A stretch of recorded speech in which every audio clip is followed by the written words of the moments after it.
இது இதாவது நீங்கள் 3 வாசமே எப்படி நீங்கள் கேட்குறீங்க? அதாவது யாராவது சொன்னாங்களா 3 வாசம் பண்ணுறாங்க அப்படின்ட்டு? உங்களுக்கு கேட்குறவங்க நாங்கள் வைக்கிறோன்னு சொன்னாங்க. 3 வாசம் பில்டிங் கட்டுறதுனால எங்களுக்கு நாங்கள் இதை பற்றி விசாரிச்சுட்டு சொல்லியிருக்காங்க. 3 வாசம் பண்ணுறதா 3 வாசம் இது பாருங்க.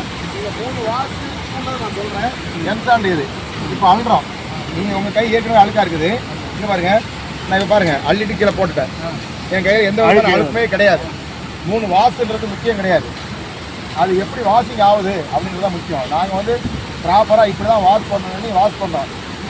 இதுவும் 2 இடத்துல வாஷிங் ஆகுது, 3 இடம் வாஷிங் ஆகுது. அதாவது அது 2 இடத்துல விழுதுனா 2 வாஷுன்றாங்க, 3 இடத்துல 3 வாஷுவாங்க. நல்லபடியாக நல்லா வாஷ் பண்ணால் 1 வாஷிங்கே போதும். நாங்கள் ஃபஸ்ட்டு இந்த எம்சான் அளவுக்கு நாங்கள் தான் ஃபஸ்ட்டு இங்கே போட்டோம். இதை போடும்போது 2012 எம்சான் போனோம். அப்போ ஸ்க்ரூ வாஷிங் ஒன்று அந்த இடத்துல ஸ்க்ரூவை வந்து வாஷ் பண்ணுற ஏறி கலப்பை ஸ்க்ரூ பண்ணுற மாதிரி பண்ணி சொல்லியிருக்காங்க. இந்த மாதிரி எல்லாருமே வந்து டபுள் வாஷ் வேணும், டபுள் வாஷ் வேணும்.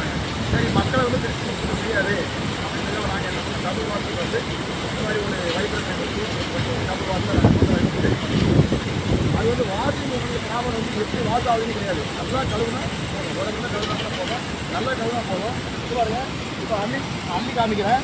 இந்த மண்ணை அள்ளிட்டு இது பாருங்க என் கையில் போட்டு நான் என் சொக்காவில் குறைச்சிக்கலாம். ஒன்றுமே ஒட்டாது, அழுக்கு ஒட்டாது. இது வெள்ளை சட்டை தான், ஏது அழுக்கு ஒட்டதா பார்த்தீங்களா? ஒட்டக்கூடாது. நல்ல எம்சாண்டுனா பியூராக இருக்கணும். டஸ்ட்டில் பூ மாதிரி கொட்டுது அந்த மாதிரி இருந்தால் தான். இது வந்து சீசாண்டு, பூச்சி வேலைக்கு உள்ள சாண்டு.